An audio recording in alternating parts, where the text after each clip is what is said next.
test words. I hope that works, because if that doesn't work, I'm going to look a right tit in a moment. Hello, everybody. Welcome to the stream. Hopefully everything is working okay. Just pop a 1 in the chat if everything's audible and everything works fine. Just because this bloomin' application hates me. It's good fun. I love it. I love when Streamlabs just doesn't do its thing. Anyway. Hello everyone, let's have a little bit of a chat about all kinds of bits and bobs, specifically surrounding the world of Leeds United news. Again, if I'm audible, please pop a 1 in the chat just so I can make sure that everything is working. If it isn't, then I can fix it. That's genuinely very, very helpful feedback to me. And also, if you haven't yet, subscribe to the channel. It's massively appreciated. And pop a like on the stream and all that kind of stuff. But we're here to talk about the expanding list of wingers that Leeds United have a reported interest in. There we go. Thank you, everybody, for the update. Very, very good to know. You may have noticed from the big old list that I put on the thumbnail of this video, which was just a list of various wingers that Leeds United have or have had an interest in, that Leeds have had many links specifically today and in recent days. So thought I'd hop on, have a little bit of a chat about that, and we'll roughly see where we're sitting in terms of the absolutely everything of it. So, first off, we've got a little bit of stuff going on around Nico Gonzalez, the winger that is currently at Juventus, and it looks like he is not going to be heading in a Leedswards direction. That would have been an absolute dream. He was a fantastic player. Admittedly, he's stumbled a little bit in recent years because he's not really broken through at Juventus, but Juventus isn't the easiest team to break through, and it's like the same conversation that has been had about many, many players this window, in which, yeah, obviously it's hard to break through in this club because this club is a very, very, very highly established club that aren't necessarily going to be giving up starting spots with ease. But Nico Gonzalez doesn't seem likely, because currently Atletico Madrid have a distinct interest in him and seem to be in the process of trying to make a move, which makes things incredibly complicated for us because, again, we're in a situation where we're not just looking at who's the direct competition and can we offer better domestic football than them. Atletico Madrid are at the top of La Liga, and they are consistently playing Champions League football, and they're consistently doing reasonably well in the Champions League, which means that Nico Gonzalez ain't looking super likely, because as competition goes, that's a big-ass competition. So that's fun. But there have been other links between Leeds United and various players in the last day or so also. My apologies if I look like I'm absolutely struggling with the heat. I'm not going to lie, I am right now. I did a significant amount of the washing up earlier because I'd accidentally left it for a couple of days and I was like, I don't want this to build up any further. Then I did the ironing. Both of those are very, very, very, very, very, very humid activities that you probably shouldn't be doing on a day that's this hot. So if I look like I'm struggling with the heat, that would be it. And my apologies for that. But Leeds United have had a very, very, very, very, very big link in the past day or so that I heard about yesterday, and I sort of had a look at it and I was like, if we can pull this off, this is a ridiculously good move. And I'm specifically referring, as some of you may be able to work out if you are up with the various bits of Leeds United news, to, if I can drag his thing up, oh dear, here we go, bosh, bosh, bosh, cool, bang. We will, hold on, I've done a mistake here. But that's fine. We all make mistakes. We all have that from time to time. But we've got to get through it, haven't we? And we get through it by bringing up the stats page for Noah Okafor. There we go. Here he is. Currently playing at AC Milan. Spent last season out on, well, not last season, since like Christmas, on loan at Napoli. And this guy is a very, very, very good player. He is absolutely one of the more exciting players that are options. On that, I'm fully aware of how Kayla is feeling with the heat. That is why I'm taking on as many of the household chores as I feasibly can, especially the warm ones. I'm keeping it in mind, Amy. You're good. I'm doing warm, Philip, but I'm doing warm in a good way, so that's fine. Anyway, Okafor is one of those players that you may have heard of, and you may have heard of distinctly from Football Manager, because this guy is a talent, and he's one that has sort of had a little bit of a stumble on his way to where he is right now. So he started his career out at Basel before moving to RB Salzburg. This is the point at which we had a little bit of an interest in him, and we're like, "Oh, let's come. Do you wanna come to Leeds?" Issue is, we got relegated. And then he ended up going to AC Milan instead. However, at AC Milan, he has had less of a good time. Because you need to keep in mind that Noah Okafor is primarily a winger that plays on the left-hand side. If you look at the AC Milan squad, which I'm going to do right now, if I can scroll all the way down to squad. Why does Wikipedia do this? Why am I on Wikipedia? All of these are good questions. But if you look at the first team squad, you're going to notice one particular name that likes to play, that's for some reason gone completely the wrong direction, that likes to play on the left wing. And it's Rafa Leao. And Leao is untouchable in that position. Leao is a ridiculously talented footballer.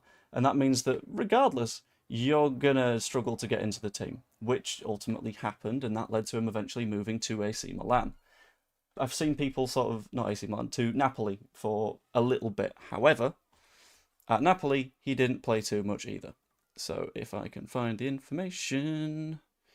There we go. It was on a loan. Can I find his specific information from Napoli? I don't know, because Transfermarkt is also not a fantastic website. So we'll go to here, where we'll find out what he did for Napoli, which was ultimately play 40 minutes, which a lot of people will look at and go, that isn't enough football to realistically be considered a very, very good player. But again, you kind of got to look at the players that are there. So Politano, Kvaratskhelia was playing there last season for a significant amount of time. Raspadori's there. That's a very, very, very, very, very strong squad. And again, breaking in, borderline impossible for a player coming in from the outside, especially partway through a season when you don't really know what is going on. In addition to that, it is a fairly defensive league. You will see a lot of clubs playing 5 at the back, playing 3 at the back with wing-backs, which means that as a winger, your numbers ain't going to look good. And if your numbers do look good, you're probably a very, very, very, very good player. A lot of attacking goes sort of centrally through La Liga, which is a little bit interesting, but it's fine, whatever. I genuinely disagree with what Yorkshire Peacocks has said here. I don't think it's a case of he didn't step up. I think that is a very, very harsh way of assessing the way that he's done in Serie A. Instead, you should probably do what I did a moment ago and have a look at the players that he was up against for that place in the squad. So, realistically, the players in that Milan squad being Pulisic, being Leao, being Musa, occasionally plays out on the wing. Chukwueze plays as a winger from time to time. He went into a side that already had a very, very established left winger. So looking at that and saying, why didn't you get into the first team, is like looking at Barcelona from the mid-2010s. Seeing, I don't know, let's pick someone at random. Who else was around in that era? I don't know, because I'm only thinking of the like really, really, really big names.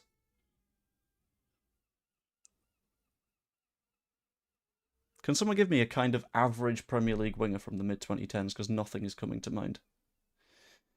And I don't know why. Sod it, I'll go with Nani. Why not? Because he's come to mind. It's like seeing Nani go to Barcelona and not get minutes and then say, clearly he's shit. Like, no, he's not getting minutes because the player in front of him is very, very good. Rafa Leao has been regarded as world-class for quite some time now. So to not get minutes ahead of him ain't that bad. And to not get into a Napoli side that proceeded to win the title ain't that bad. And I'll be honest with you, to look at Okafor and go, he's not going to improve us. There's no way on earth that he improves us because he's not playing in Serie A, is a very reductionist view that I think is sort of harmful to your ability to take in what actual football talent is. Because at the same time, right, let's have a look at this club from last season. So last season, that's not last season, that's last season. There we go. So last season, James McAtee only got 349 minutes across the entire season. John Stones only got 548. Jack Grealish, 721.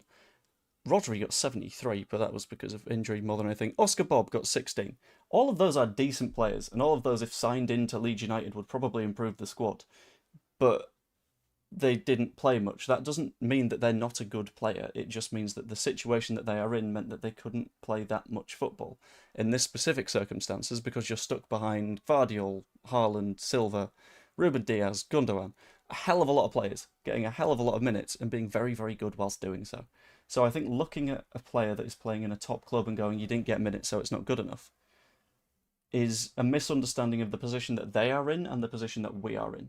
Because we are not the strongest looking side around right now. We're in a relatively weak spot, and I am fully accepting of that. I recognise that. But it's about sort of recognising that and seeing the talent through it, if that makes sense. 1 second. Sorry, I got a message from Kayla and I have to respond.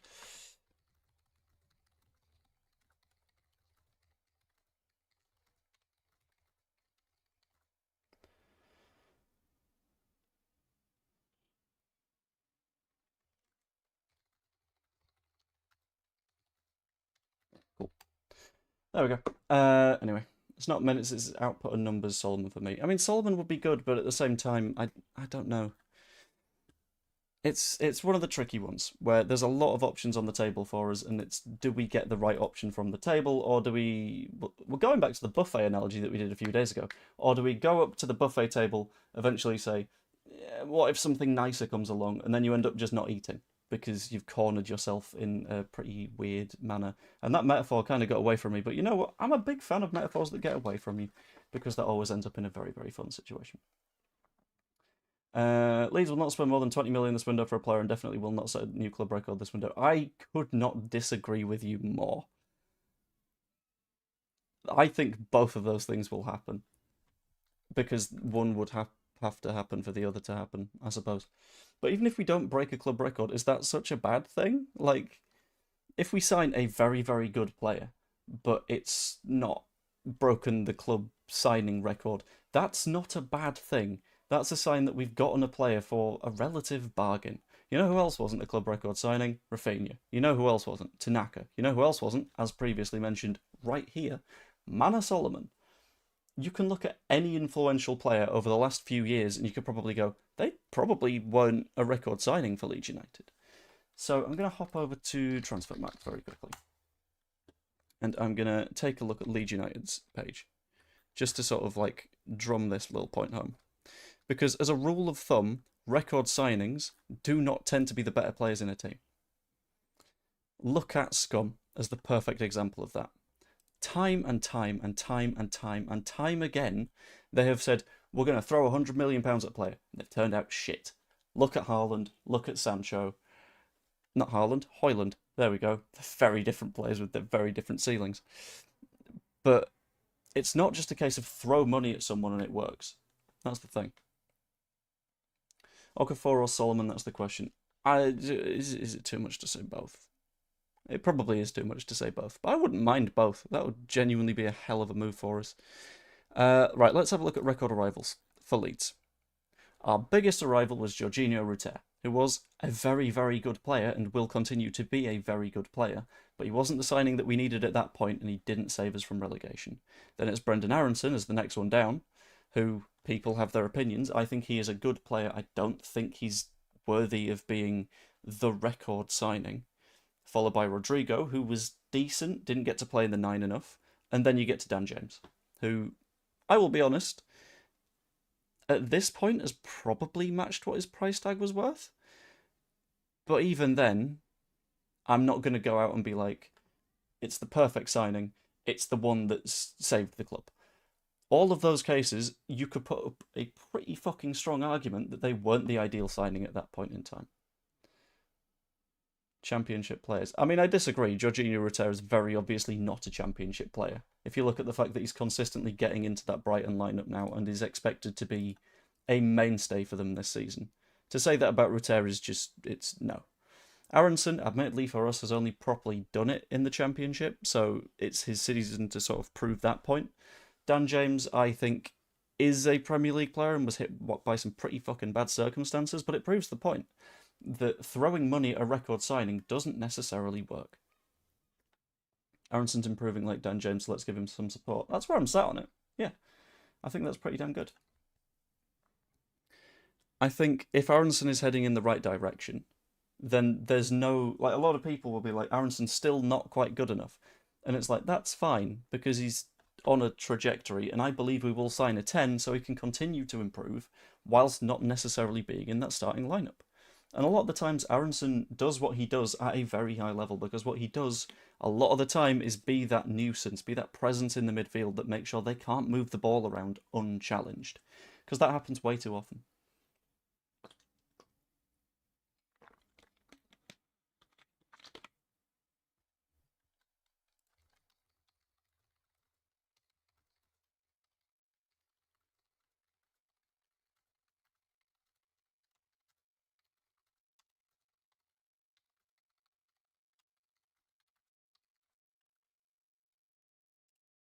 One sec.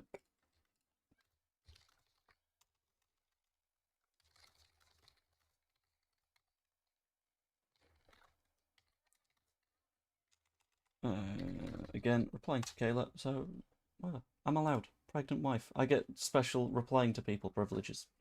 We have to be careful. Players have developed and improved since the last Premier League time. Club was in a mess also. Yeah, I think making assumptions based on what the club was like at that point is a mistake of a way to go. And is just going to sort of lead you down a path of things that don't make a huge amount of sense, because it was very, very Victor Orta at the time. On Transfermarkt, I don't find many good arguments for Serie A players going to the Prem and performing better. The only one I can find recently is Højlund. I think the expectations here are too big. That might be the case. I like the guy. I've got to be completely honest with you. I think he's got a lot in him. But we'll find out what's going on with that, I think. I've got no idea. Probably. I think Grealish probably starts for them next season, because, you know, they've not got that much talent in the wide areas. I don't see them having signed him and not played him. That feels like it's a pretty big mistake on their part. And hopefully not a mistake that we have to deal with. We need an unbroken number 9. We do, and I think we will sort that. Looks like it. Mitrovic, I don't want Mitrovic. Mitrovic, I think, is not a great option. Like, I know he's someone that can finish in a pretty damn deadly manner, but Pirou does that. Pirou knows the system, and Pirou isn't going to be with insane wage demands. And Mitrovic, in terms of personality, isn't quite what I'd want for the squad either, because he seems like someone that's fairly... trying to find a way to put this that doesn't get him... that wouldn't get the Serbian mob on me. He's a bit diva, from what I'm aware. He's not someone that is the most composed behind the scenes, and we seem to have a squad that follows roughly a no dickhead policy. And it's a good policy to have, and it means that you've got reasonable players that you quite like and you like to support within the squad. But, I don't know. It's nice that he reads my comments even though he doesn't say hello. I read all the comments and I don't necessarily say hello to everyone. I'm sorry.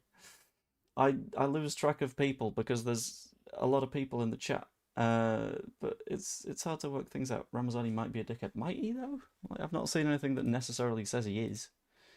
And he fits the bill of like an Alioski dickhead, where he's a bit of a dickhead, but he's our dickhead, you know? He would guarantee 10 Premier League goals. Right, okay. Let's have a look at Alexander Mitrovic. Because if he's a guaranteed 10 Premier League goals, then why, for his Premier League season so far, has he been not as deadly as he is in the Championship? He can be an absolute beast. Absolutely. Completely get that. But then again, like, looking at the seasons, you got 11 goals one season. Fantastic. That's pretty good in the Premier League. Decent striker. However, relegated in 19th because Fulham relied quite heavily on him and were like, let's make him the focal point, which meant that the goals weren't really coming from everywhere else. Then they got promoted again. Wonderful. And then they went down again. And Mitrovic got 3 goals, which is not brilliant in 15.690s. That's a goal less than every 5 games. Well, more than every 5 games. It would take more than 5 games to get a goal out of him, is what I'm saying. Which, if you apply that to the 38-game season is 7, 8 goals, give or take, which isn't brilliant. Last time in the Premier League, cool, scored 14, brilliant. Then went to Saudi Arabia. And in the time since then, has played against not very, very good teams. How many seasons have we needed fullback cover? That's a pretty good question. I'd say we had cover last season. It just sort of wibbled a bit. I'd say Voba was reasonably cover because he plays at left back a reasonable bit. But, I don't know. I call it cover. I want 25 million for Sancho who's ready to take a pay cut. That doesn't make him a good signing. I do not fancy Jadon Sancho. I've got to be honest with you. Because he's not been very good for quite some time, and he feels like one of those players where the work ethic doesn't necessarily work. So he could put even more pressure on the rest of the squad. So looking at his numbers, not good in the slightest. Admittedly, in terms of passing and carrying the ball, he's done pretty damn well. However, I think 7 returns in 31 appearances last season ain't very good. And I think there's a reason that Chelsea haven't renewed him. And the last time he had a season where he got more than 10 goals and assists combined was in 2021. And if we're using the 2021 season as an example of this is what a good player is, then we'd be signing Pat Bamford again. But we're not, so it's fine. Quick catch Joe just going, hello, wellies. Hope you're well. And hello there, Render. I'm going to say hello to everyone that isn't CB now. So, just for the fun of it. Leeds Styler's goal scoring opportunities are higher, but we missed some shocking chances. We have recently. Well, no. I wouldn't say we have recently. We outperformed our XG last season, which meant that basically the front line scored more than they would have been expected to on average if all of those chances were given time and time and time and time again. So I think our finishing last season wasn't too bad. Could Beto be back in the running? It seems Everton don't want him. What? Falling with it. Joe, you're a git. I know, I accept that. Maybe is what I'll say on the Beto thing. I've not really seen too much on Beto to Leeds recently, but it's fine. There is one more interesting thing that I was going to cover off as well. And this is specifically around a player that has been unendingly mentioned for the past few weeks. That is the core of a pretty fascinating, weird league. Which is weird league. Sorry, it is very warm. Because I also have to ring light and I have to have the curtain shut, so it's not like blaring at me. So I'm ridiculously hot at the moment. So that I'm gonna try that again. Basically, Bilal El Khannouss. We are hitting decision time on El Khannouss. What's that shirt? It's that one. The Rafinha crawls across the pitch on his knees shirt, which I really like. It's one of my favourite Leeds shirts by a comfortable margin. But we got to talk El Khannouss, because I think El Khannouss is a deal that we will find out our fate on in no time at all. Specifically because it's currently the 14th. As far as I'm aware, that release clause expires on the 15th. Which means that with this much interest in him, and Leeds having said, we'll activate that release clause if you want to come, and West Ham kind of having an interest in him, and Palace having an interest, and Leipzig having an interest. Newcastle pulled out, sure, but there's still 4 clubs right there that are looking at El Khannouss and going, you could come to us and get a good amount of minutes. We're about to see where that one goes, which is scary to me. I have a little bit of a feeling that we'll find out tomorrow what's going on. There's some dispute that the clause exists at all. Right, I'm going to set out my thinking on this one. And I don't know whether I do the Canva whiteboardy thing. No, I don't need to. It's fine. Fuck it. So you've got 2 stories that are coming out on the El Khannouss thing. You've got the story that he hasn't got a release clause on one side, and you've got the story that he has on the other.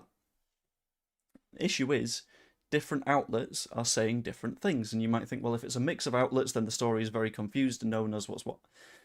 That's not necessarily the case, because over here, being that he's not got a release clause pile, you have local Leicester journalists that are in with the club and probably want to stay quite positive with the club, and they're reporting that they don't know of a release clause.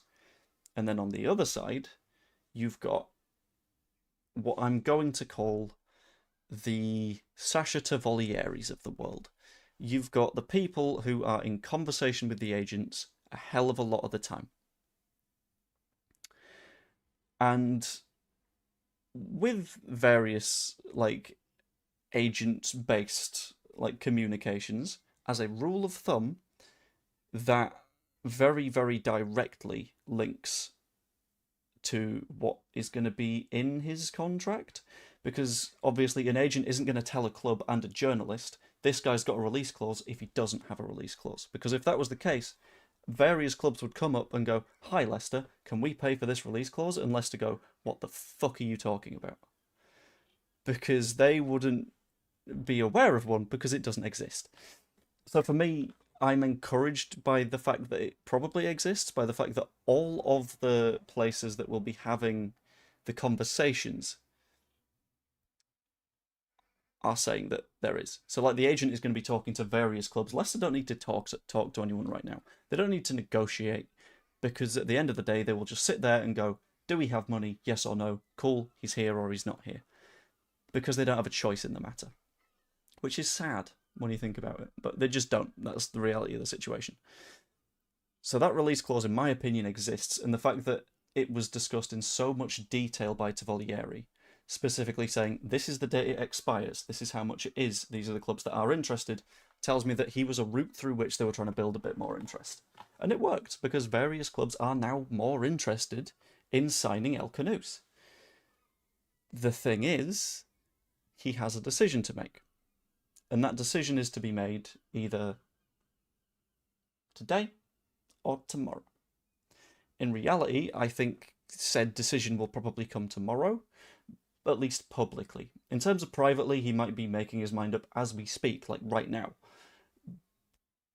But in my very honest opinion, our chance isn't the biggest, but it's not the worst, because we can likely offer the most playing time of the various sides that have that interest in him. But on the thing that Ollie mentioned, I think it's there. There we go. Saying that you think he's waiting for Palace when Cesar moves. That's fair. Issue is, beyond tomorrow, he doesn't go, in my opinion. If that release clause gets triggered, fantastic. I think he's on the move. But if that release clause expires and no club has triggered it in time, Leicester don't need to sell. Leicester will have a very, very, very fucking valuable asset in the Championship. They'll have a player that can almost single-handedly drag them out of there. Or at least, probably, given that points deduction. El Khannouss got 2 assists in their win last weekend. Was it a win? I can't remember. But either way, he got 2 assists. So, every club's waiting for a club to trigger. They're not, I don't think. I think it's a case of they're waiting for El Khannouss to make his intentions known. And El Khannouss is waiting until as late as possible so he gets the best possible package. So if it is like the 11th hour and Leeds are sat here going, "I'm not too sure, do we bung another 5k on his weekly wages?" then he's benefited from that. He's benefited from waiting as long as he can before accepting any offers. And I think that's where we'll be sitting on it. What does Lockie say about him? I am not sure. I will be completely honest with you. But absolutely everyone is saying he's very good. If he delays too long, does everyone walk away? I think if he delays beyond the expiry date, then everyone does walk away. Because at that point, I don't think Leicester go for a sale. I think Leicester just want to hold on. But it's tricky. Oh my god. Sorry, I've just seen a retweet from Joe, and I need to show this one off. Because, Jesus Christ. Real Betis said something that was incredibly stupid. Diego Llorente, Marc Roca and Junior Firpo are still marching on together. Real Betis has to be your Spanish team, Leeds fans. What? Sorry? Did they miss the part where we hate them? because they keep dicking us around with various like signings. Did they miss the part where they tried to like poach Mateo Joseph? And eventually we, probably out of spite, sent him to Mallorca instead. Do they know what's going on? What? What morons? What kind of idiot do you have to be like, yeah, actually, we know we've screwed you for several windows now. We know that we've just kept triggering various loan clauses and eventually not paying a decent fee. But we've got 3 players here that used to play for you. I quite like Junior Firpo. I'm not going to enjoy the club he's playing at because they're pricks. Fuck them. Knobheads. What a joke. What have I missed? Okay, so Leeds are interested in signing Noah Okafor, who is a very, very promising, direct attacking, ball carrying winger who is currently at AC Milan. Leeds United have also continued to be linked with Khannouss, which is going to get across the line relatively shortly. There are the James Justin links, who is a fullback that can play on both sides. We don't know which direction we're going to be going on that one. If that happens, that'd be lovely. If that doesn't happen, then it's fine. We just need a backup fullback at this point. But what do we need to expect from our winger? Leeds need to sign according to that. Sancho's work rate is not that bad. It's a bit shit. It's not great. And I'll be honest, he doesn't seem like a very direct winger. And that's ultimately what I'd like to see from our wingers. I'd like to see someone that is able to sort of like take on the player that they are up against, whereas Sancho feels like he's someone that faffs quite a lot. But there's a side note as well. There's a little side thing that I thought would be quite fun, because I've realised I'm quite bad at doing like homey things, but I've got a child on the way. Which it makes things a little bit sort of difficult to do various homey things and to procrastinate doing those homey things because they need doing at the end of the day. I also need to sort the plumber fund still, but that's fine. But what I've realised is if I can get myself a little treaty treat for after I do the thing, then I'm more likely to do the thing. So with that in mind, I've found a way to do a little treaty treat. And that is, I got myself a cheeky little box of football packs. So when I do things, I'm going to give myself a little bit of a treaty treat. Do not abbreviate Crystal Palace to CP, just as a warning for just generally. Oh shit, thank you, Slay, for the toilet fund. Toilet emoji. I've just realised I can't hear. That's a bad thing. Am I sure it's mine? I fucking hope so. How old am I? I'm 27. And a lot of people tend to go, 27? No, you're not. Yes, I am. I hope I am. I just look young because I don't really grow facial hair very well.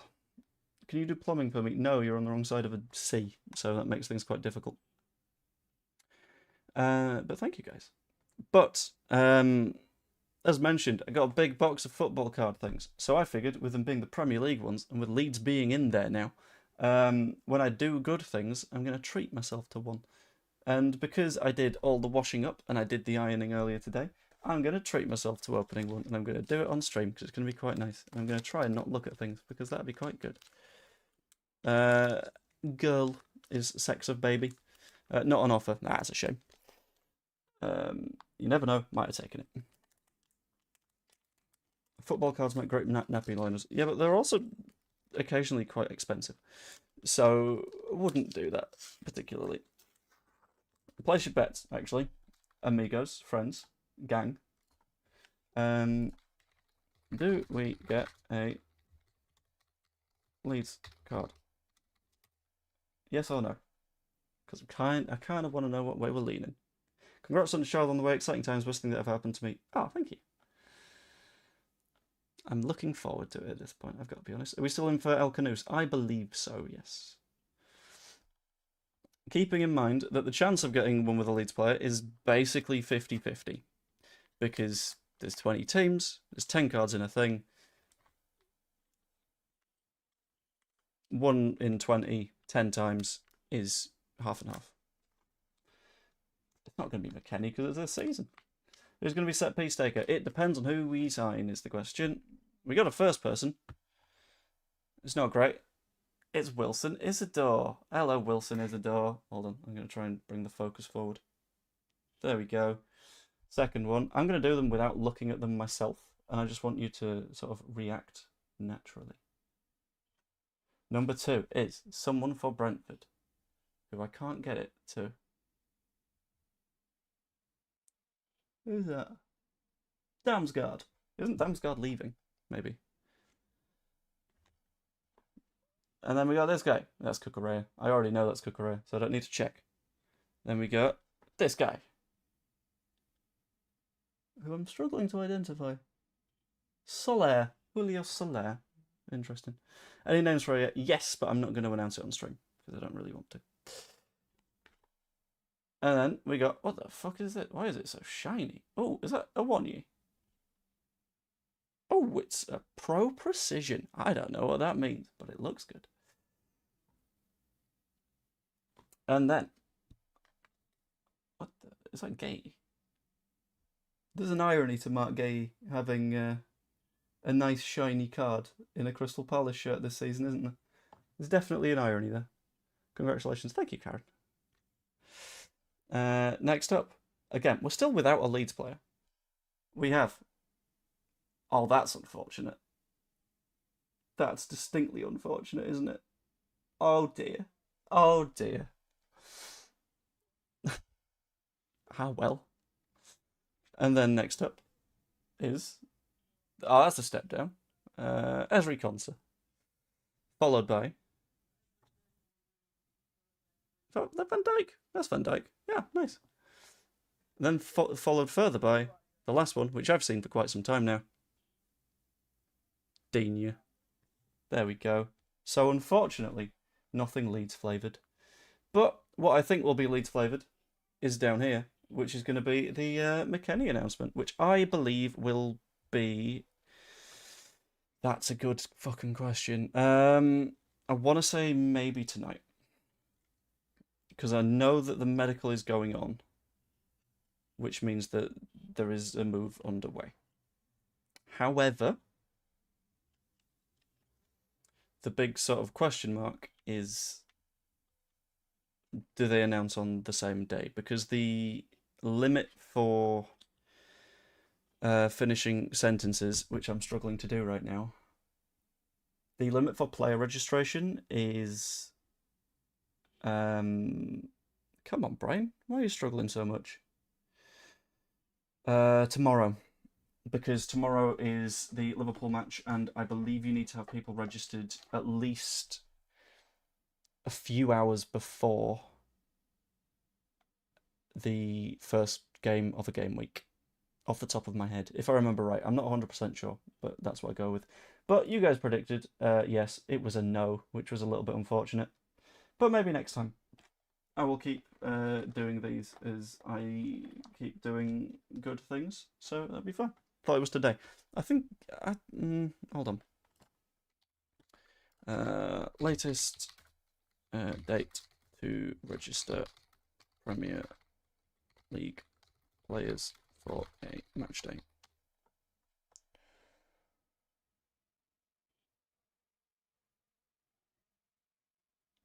Oh. Okay, so I can't find the rule right now, but I can find the rule from 2016, which states that new registrations of players have to be completed by midday the day before a round of matches.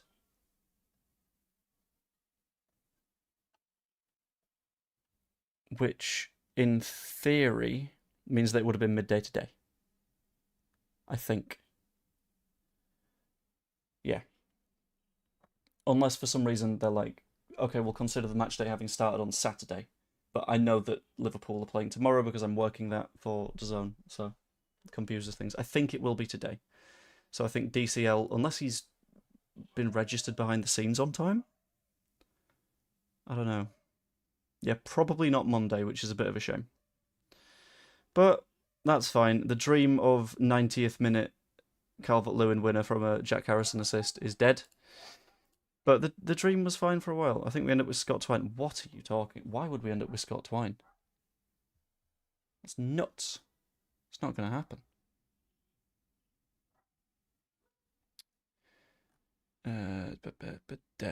Are there any other newsy bits that I've missed? Just so people can shout at me and we can discuss everything. Presser tomorrow, I believe it probably will be. Typically, it was... Last season, it was 2 days before the match at about 2:30 p.m. Which in theory will put it on Saturday, but putting it on Saturday when it's Premier League match day isn't going to work. So I think it'll be tomorrow, early afternoon, is my stab in the dark. What's going on? Good day, Hannah, who I'm saying hello to very specifically. You won't understand that, but it's quite funny. What seems to be going on is there is a little bit of movement around various players, specifically including Noah Okafor, which I think is going to be a very, very, very useful move to get done.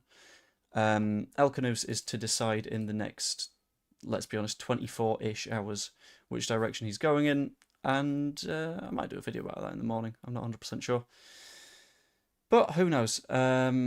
Johan Visser will not play in Brentford's Premier League opener at Forest, so he's probably on the move to Newcastle. We're having various sort of presses going on at the moment as we speak, because they're playing on Saturday.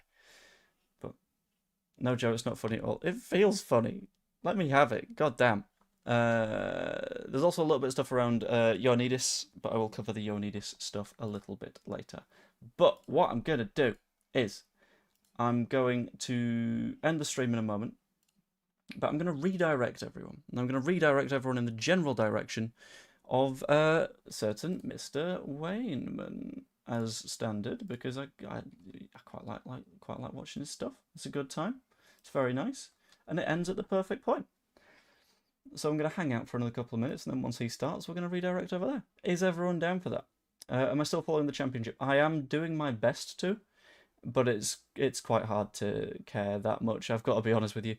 I'll keep an eye on it, but it's nice to not have to be invested, is the way I'm going to put that. Is it 12 a.m? No, it's noon. Have Milan rejected our approach? Not that I know of. I've not seen anything about Milan rejecting us on Okafor. Wait, hold on. Never mind. Apparently, Wayneman thinks we have been rejected. According to whom?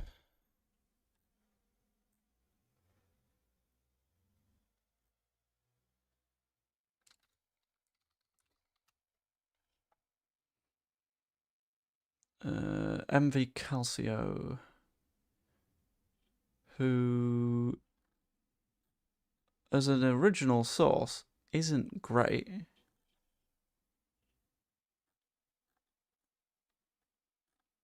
Yeah, the source on it being rejected doesn't seem brilliant, I've got to be honest with you. But maybe it is the case, maybe I've not seen what the source is, but we'll find out when we head over in the general direction of Joe, won't we? Which will be quite fun. By the way, just to note, we are very close to 100 likes at the moment. We're currently set on 89. So if you guys could do me a very quick favour, pop a like on the stream if you haven't yet. That'd be massively appreciated, and it just gets us across that little barrier, which always feels very nice. It's quite encouraging to do so.